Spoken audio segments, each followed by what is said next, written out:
मुसलमान नहीं है ना, तो चांद पर वो क्यों जा रहे हैं? तो मुसलमानों ने थोड़ी खरीद लिया। अच्छा, मुबारकबाद ही नहीं देनी चाहिए। मुबारकबाद नहीं देनी क्यों नहीं देनी चाहिए? चाहिए, क्योंकि वो कौन से हमारी तरह मुसलमान हैं। हाँ, मकसद कहने का ये हम तो वापस गुलाम बन गए, आज़ाद तो हम हुए ही नहीं। इंडिया आजाद हो गया। इंडिया आज़ाद हो गया। जहाँ से हम जमीन पे बैठ के वो सामने चांद देखते हैं और रोज देखते हैं, वहीं पर भारत की अगर बात करें तो भारत वहाँ जाकर अपने लोगो छोड़ा है, अपनी छाप छोड़ा है। दुनिया में तो नाम है ही, साथ चांद पर भी नाम है। हम लोग जमीन से बैठ के चांद को देखते हैं और भारत चांद पर बैठ के जमीन को देखता है। अभी कितना अच्छा मीम में सुन रहा था कि वो लोग बोलते थे कि चंदा मामा दूर के, अब चंदा मामा दूर के नहीं है, चंदा मामा उनके लिए तो अब वो वहाँ पर टूर के हो गए हैं। वो कल को अपने लोगों को वहाँ पे टूर पे लेकर जाएंगे, हम लोग यहाँ से बैठ कर देखेंगे। क्या है कि वल्लाह आलम ऐसा फील होता है कि हमें जो है डे बाय डे हमें डाउन किया जा रहा है। इसमें बैरूनी डाउन कर रहा है।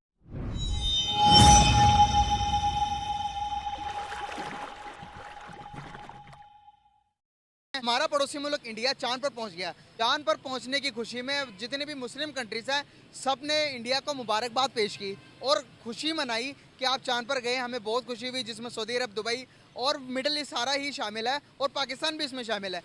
और यहाँ से हमारे जितने भी इस्लामी मुल्क हैं, सब उन्हें मुबारकबाद पेश कर रहे हैं। क्या लगता है कि आपको उन्हें मुबारकबाद देनी चाहिए चांद पर जाने की? वो तो हमारे पड़ोसी हैं। जो है ना, मुबारकबाद किस बात की दी जाए? चांद पर जा रहे हैं तो पहले इस्लाम पर तो आ जाएं। वो इस्लाम मुसलमान नहीं ना, वो नॉन मुस्लिम। मुसलमान नहीं है ना, तो चांद पर वो क्यों जा रहे हैं? मुसलमानों ने थोड़ी खरीद लिया। तो हम ये कहते हैं कि यार अगर चांद पर जा रहे हैं तो पहले उसकी रिसर्च करें, इस्लाम की बात करें कुछ। चांद पर जाने के लिए वो तो चांद पर तो रिसर्च करके ही चांद पर गए होंगे। जी जी, वो चांद है, हर बंदे को पता है। और नबी पाक सल्लल्लाहु अलैहि वसल्लम कौन है? वो अल्लाह के एक ख़ास बंदे हैं, वो एक रसूल है। जी सर, वो ठीक है, लेकिन अभी आज के साइंटिस्ट चांद पर जा रहे हैं, उसके बारे में क्या कहेंगे? इंडिया चांद पर चला गया और Dubai, Islamic country, Saudi Arabia उनको मुबारकबाद दे रहे हैं कि वाह वाह आपने बड़ा अच्छा काम किया है। भाई वो बेवकूफ़ी कर रहे हैं। अच्छा, मुबारकबाद ही नहीं देनी चाहिए। मुबारकबाद नहीं देनी चाहिए, क्यों नहीं देनी चाहिए? क्योंकि वो कौन से हमारी तरह मुसलमान हैं। मुसलमान को मुबारकबाद दे तो बंदा समझता है कि यार ये हमारा मुसलमान भाई है। जब तो अब एक मुल्क तरक्की कर रहा है, एक मुल्क चांद पर जा रहा है, चाहे वो नॉन मुस्लिम भी है, तो भाई उनको अप्रिशिएट तो करना चाहिए। मुबारकबाद देने का मुसलमानों का या मुस्लिम कंट्री का कोई हक नहीं है। मुसलमानों और मुसलमान कंट्री जितनी भी हैं उनका कोई हक नहीं है कि वो मुबारकबाद पेश करें। मतलब मुबारकबाद सिर्फ और सिर्फ मुसलमानों को देना चाहिए, नॉन मुस्लिम को नहीं देना चाहिए। जी, जो यानी कि वो गैर मुस्लिम है ना, वो चांद पर गए हैं, उनको गैर मुस्लिम मुबारकबाद पेश कर सकते हैं, लेकिन मुसलमानों का कोई हक नहीं है। चांद पर जा रहे हैं, हम तो बहुत ज़्यादा कमज़ोर है। वो ताकतवर है, चांद पर जा रहे हैं तो अप्रिशिएट तो करो। भाई वो 100 बार जाएँ, हमें उससे कोई लिंक नहीं है। तो आप मुबारकबाद तो दें। मैं मुबारकबाद नहीं दे सकता क्योंकि वो गैर मुस्लिम है। आप इस्लाम ने कब कहा है कि कोई गैर मुस्लिम भी अच्छा काम करे तो आप उसे मुबारकबाद नहीं दे सकते? मेरा ज़मीर नहीं मानता कि मैं ना उसको मुबारकबाद पेश करूं। हमें अपने से दूसरे को अच्छा मानना चाहिए ना? मैं वो इज़्ज़त पसंद नहीं करता अपनी, जो एक गैर मुस्लिम को खुश करने में मुझे इज़्ज़त मिले। मतलब कि वो दुश्मन है, उसको भी मुबारकबाद देनी चाहिए। दुश्मन है वो एक तरक्की कर रहा है ना, ये हमारी मुल्क के लिए एक लम्हा फिक्री है कि हम कहाँ पे बैठे हैं। सोचने वाली बात है ना। यहाँ हम लोग बिजली, गैस और पानी से नहीं बाहर आ सकते, तो हमने और क्या करना है।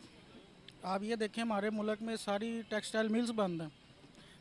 हमारा बेसिक मेरा प्रिंटिंग का काम है और हम डिफरेंट मिल्स के साथ काम करते हैं। फैसलाबाद सारा टोटल बंद है। अब मेरी सपोज कल 50,000 पे है, मुझे 50,000 बिल आ गया, मैं क्या करूँ? घर वालों के बिल दूँ? देखने वाली बात है ना। दुनिया कहाँ पहुँच गई और हम कहाँ पे बैठे हुए हैं। आप ये देखें कनाडा के लोग कैसे अप्लाई कर रहे हैं, कनाडा, यूरोप निकल रहे हैं यहाँ से। कितना बंदा हमारा जा चुका है यहाँ से छोड़। जिन अंग्रेजों से लड़ लड़ के आज़ादी ली, आप उन्हीं के पीछे भाग रहे हैं। उन्हीं की गुलामी कर रहे हैं ना। मकसद कहने का ये हम तो वापस गुलाम बन गए, आज़ाद तो हम हुए ही नहीं। इंडिया आज़ाद हो गया। इंडिया आज़ाद हो गई। $600 बिलियन की इकॉनमी बनेगी। 600 बिलियन आप देखें, सारी फैक्ट्रीज वहाँ चलेगी हैं। इवन के हमारे कई क्लाइंट से वो अपनी मिलें उठा के बांग्लादेश ले गए हैं। आप समझ लें दुनिया इस टाइम एक साथ पे हंस रही है हमारे ऊपर। दुनिया चांद पर जाती है और हम यहाँ पर बैठ के कहते हैं कि चांद पर जाने का फ़ायदा क्या है। और दुनिया सर्च करेगी, पूरी दुनिया के बताएगी कि भाई चांद पे भी कुछ है, चांद पे भी कोई चीज़ें हैं। और हम सोच रहे हैं कि यार चांद पे भी कोई जा सकता है।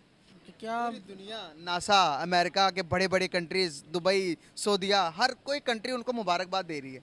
हमें किसने मुबारकबाद दी आज तक? हमें किसी ने मुबारकबाद नहीं दी, ना कोई देगा। इवन कि हमारे इंडिपेंडेंट डे भी नहीं सेलिब्रेट किया दुबई ने। नहीं होता सर, आप देखें बुर्ज खलीफा पे लोग नारे लगाते रहे कि उन्होंने किसी खाते नहीं लिखा पाकिस्तान को, और एक शाहरुख खान एक एक्टर हो गए, उसकी बर्थडे पे उसको विश किया जाता है बुर्ज खलीफा पे, तो हम कहाँ खड़े हैं? सोचने का अलमी है। सोचने का अलमी है ये सब क्यों नहीं है हमारे माशरे में? सर, ये इज्जत बनानी पड़ती है। गिरेस ने आज बुलाकर इंडिया के पीएम को, नरेंद्र मोदी को, अपने मुल्क का सबसे बड़ा अवार्ड दिया। अवार्ड देते साथ ही क्या कहा कि आप दुनिया के बेस्ट तरीन लीडर हैं, जो कि अपने कंट्री को आपने 5वीं बड़ी मैशत बना दी अपने दौर के अंदर। सर, काश के कोई भी हमारे पास भी ऐसा होता। क्यों अगला दौर ही सारा इलेक्ट्रिक, हम कहाँ खड़े हैं? कोई पूछने वाला नहीं है हमें बस ये पता है हमारा प्रोटोकॉल हो, याशी हो, टैक्स हम दे रहे हैं, याशी हुक्मरान कर रहे हैं। तो नौजवान ही तबका चला गया तो ये मुल्क किसके पास रहेगा? मुल्क रहा ही नहीं अब ये सर, ये ख़त्म हो जाएगा इनकरीब। आप देख लें वो एक सीखते भी नहीं है यार, हमें शर्म मगर फिर भी तुमको आती नहीं है। हम इंडिया से भी नहीं सीख रहे, हम सीखते ही नहीं है। बात कर लो इंडिया के तो यहाँ पर आपको दहशतगर्द करार देंगे, आपको कह देंगे ये एजेंट है। ऐसे ही है। भाई वो तरक्की कर गया यार, वो चांद पे चला गया भाई, वो अभी सूरज का मिशन भेज रहा है, समंदरियान भेज रहा है यार। वो क्या कुछ करने जा रहा भाई। टेस्ला उधर आ गया, दुनिया की बड़ी बड़ी कंपनियां उस लोड मार रही हैं उधर आके, हमें पूछता ही नहीं है यार। कोई नहीं पूछ रहा। जहाँ से हम जमीन पे बैठ के वो सामने चांद देखते हैं और रोज देखते हैं, वहीं पर भारत की अगर बात करें तो भारत वहाँ जाकर अपने लोगो छोड़ा है, अपनी छाप छोड़ा है। दुनिया में तो नाम है ही, साथ चांद पर भी नाम है। हम लोग जमीन से बैठ के चांद को देखते हैं और भारत चांद पर बैठ के जमीन को देखते हैं। ये चंद्रयान 3 बहुत जबरदस्त तरीके से चांद पर लैंड हुआ है और उसकी अपडेट्स भी आना शुरू हो गई हैं। जराये के मुताबिक मून की सरफेस के ऊपर इसरो के लोगो, अशोक स्तंभ के लोगो फैलते जा रहे हैं, मिल रहे हैं, पिक्चर्स वहां से मिल रही हैं। भारत का पूरी दुनिया में चर्चा तो वैसे ही चल रहा है, भारत की पूरी दुनिया में वैसे ही चल रही है, भारत का तिरंगा लहराया जा रहा है, भारत का नाम पूरी दुनिया में है और अब चांद पर भी उनका नाम जगह जगह पर हमें दिखने को मिल रहा है, छाप छोड़ रहा है भारत अपनी चांद के ऊपर भी। तो पाकिस्तानी अवाम इसके बारे में क्या कहेगी? जहां से हम जमीन पे बैठ के वो सामने चांद देखते हैं और रोज देखते हैं, वहीं पर भारत की अगर बात करें तो भारत वहां जाकर अपने लोगो छोड़ा है, अपनी छाप छोड़ा है। दुनिया में तो नाम है ही, साथ चांद पर भी नाम है। हम लोग जमीन से बैठ के चांद को देखते हैं और भारत चांद पर बैठ के जमीन को देख रहा है। टेक्नोलॉजी के लिए हमें तो बहुत ज्यादा जरूरत है कि हम इंडिया से ही तकरीबन आगे चले जाएं तो बहुत बड़ी बात है। और सबसे बड़ी बात कि चांद के ऊपर उनके लोगो छप रहे हैं, मून की सरफेस के ऊपर इसरो के अशोक स्तंभ के। चांद पर वो सामने चांद जिसको हम यहाँ पर जमीन से देख रहे हैं, वो लोग वहाँ लैंड हो चुके हैं और वो वहाँ से हमें देख रहे हैं। बिल्कुल ऐसा ही है। तो टेक्नोलॉजी तो बहुत दूर की बात है, टेक्नोलॉजी ही आप पूछ रहे हो। अभी तो हमें बेसिक सीखने का यहाँ पे जो है वही बेसिक सीख ले तो बहुत होगा हमारे लिए। अभी कितना अच्छा मीम में सुन रहा था कि वो लोग बोलते थे कि चंदा मामा दूर के, अब चंदा मामा दूर के नहीं है, चंदा मामा उनके लिए तो अब वो वहां पर टूर के हो गए हैं। वो कल को अपने लोगों को वहां पे टूर पे लेकर जाएंगे, हम लोग यहाँ से बैठकर देखेंगे। भारत का या उनके साइंटिस्ट का आप क्या फ्यूचर देखते हैं? जिस तरीके से हमें तो रोज खबरें मिलती हैं और अभी तो पूरी दुनिया में उनकी वाह हो रही थी, भारत भारत भारत उड़ रही है, अब चांद पर भी हो रही है। ऐसा ही है, अभी दुनिया पे तो चल रही थी, अब तो वाकई में चांद पर भी हो रही है। अभी तो इंडिया का फ्लैग था, मुझे तो लगता है वहां से मोदी की पोस्टर भी लग जाएगा। जितना वो मोदी फोबिया वहां पे चल मोदी हो रहा है। उन्होंने चंद्रयान 1 भेजा, नहीं गया, 2 भेजा, नहीं गया। उन्होंने अपनी गलतियों से सीखा, हम तो अपनी गलतियों से सीखते भी नहीं है। सर, चंद्रयान 3 का जो उन्होंने परफेक्ट टाइम बताया था 5:34 PM, exact timing, smooth land हुआ वहाँ पर। 34 होने की देर थी और नोटिफिकेशन आ गया, कांग्रेचुलेशंस इंडिया। जी कांग्रेचुलेशन।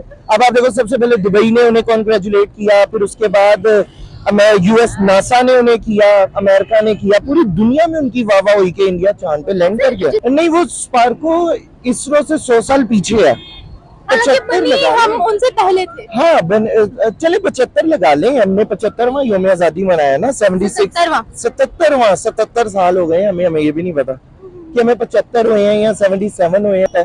तो टेक्नोलॉजी में हम लोग दुनिया में 3rd वर्ल्ड कंट्री से भी पीछे हैं, बहुत पीछे हैं। बस हमें आईफोन का पता है, जिसके हाथ में आईफोन है बस उसका क्लास है, अदरवाइज हमें किसी चीज का पता नहीं है।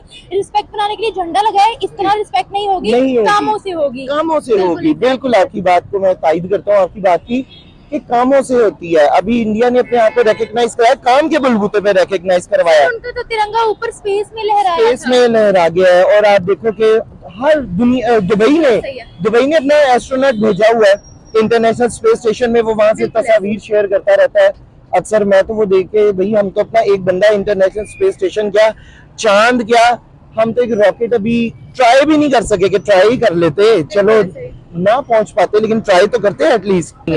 इंडिया बाजी ले गया साउथ एशिया में, बहुत आगे चला गया वो। मतलब पूरी दुनिया में तो उनका नाम है ही, अब चांद पर भी वो नाम बना। कौन डाउन कर रहा है आपके सामने है। आप ये इसमें अमेरिका का हाथ हो सकता है, ठीक है, हमारी इकॉनमी को डाउन करने में, इसराइल का, इंडिया का, वो जो हमारे मुखालिफ कंट्रीज हैं। देखिए जंग का दौर हो गया, खत्म हो गया। जंग क्या है कि वल्लाह आलम ऐसा फील होता है कि हमें जो है डे बाय डे हमें डाउन किया जा रहा है। इसमें बैरूनी डाउन कर रहा है। जंग का दौर खत्म हो गया है, अब जंग किसी ने नहीं लड़नी, अब सिर्फ आपको इकोनॉमिकली डाउन करना है ताकि वो एक दिन आए। सर आपकी इकोनॉमी कब अमेरिका के बराबर हुई है, आपकी इकोनॉमी कब जर्मनी के बराबर हुई है, आपकी इकोनॉमी कब चाइना के बराबर हुई है, जापान के बराबर हुई है। जो बड़ी बड़ी कुव्वतें आपको अपने कंपटीशन में लेंगी, जो बड़ी बड़ी कुव्वतें ये कहेंगी कि भाई पाकिस्तान तो बहुत आगे बढ़ा है, इनके खिलाफ प्रोपेगेंडा कर दो। भारत 5वें नंबर पर है। आपके मुताबिक अगर हमारे खिलाफ प्रोपेगेंडा हो रहा है तो सबसे पहले तो फिर भारत के खिलाफ प्रोपेगेंडा होना चाहिए था, क्योंकि उनकी इकोनॉमी जितनी तेजी से बूस्ट हो रही है, उनकी इकोनॉमी दुनिया के लिए बहुत बड़ा खतरा है। बहुत बड़ी फैमिली से हमने भी तो मदद मांग ली थी, शहबाज शरीफ ने। देखिए वो ऑन रिकॉर्ड है या नहीं है इसका मुझे नहीं पता, ठीक है ना, मैंने ऐसा कुछ सुना है, लेकिन बहरहाल जो हमारे मतलब की बात नहीं होती सर, अनफॉर्चुनेटली पाकिस्तानी को सुनते ही नहीं है। और आपने बोला कि इसराइल हमारे पासपोर्ट पर बैन है, मैं आपकी बात मानती हूँ कि इसराइल हमारे पासपोर्ट पर बैन है। अमेरिका की बात करते हैं, आपने बोला कि अमेरिका मुदाखलत करता है हमारी कंट्री में, करता है, मैं मानती हूँ करता है, हम सुनते ही क्यों हैं। इस तरह तो भारत को भी डिग्रेड करने की बहुत कोशिश की गई है, लेकिन ये कंट्री आज उनको खड़ी होकर सलाम करती है। जी हम इस वजह से उनकी सुनती हैं, ठीक है, क्यों नहीं सोचता, आपने करना खुद करना है। आपने बोला है करप्शन खत्म हो जाए तो हम कल ही चांद पर पहुंच जाएंगे। सर साइंस और टेक्नोलॉजी की बातें एक दिन की नहीं है, सालों साल लगते हैं इस पर मेहनत करने के लिए। आप करप्शन खत्म कर दें फिर भी आपको मेहनत दरकार होगी। देखिए मेहनत तो लोग कर रहे हैं ना, मेहनत से तो पाकिस्तानी जो है कभी भी पीछे नहीं हटे। क्या मेहनत कर रहे हैं सर? देखिए हर फील्ड में हर बंदा अपनी जगह पे परफेक्ट काम कर रहा है, ठीक है, लेकिन उसको वही है ना कि टेक्सटाइल आपकी बंद होने पर के दहाने में, स्टील मिल का आपकी बेड़ा गर्क है, एग्रीकल्चर आपने तबाह कर ली है। आप बाहर के ममालिक में जाते हैं, वहां आपको गेट आउट कहकर बाहर निकाल देते हैं। हैरेसमेंट के केसेस आपके वहां पर मिलते हैं, ड्रग सेलिंग्स के केसेस आपके वहां पर मिलते हैं। तो कौन सी मेहनत सर?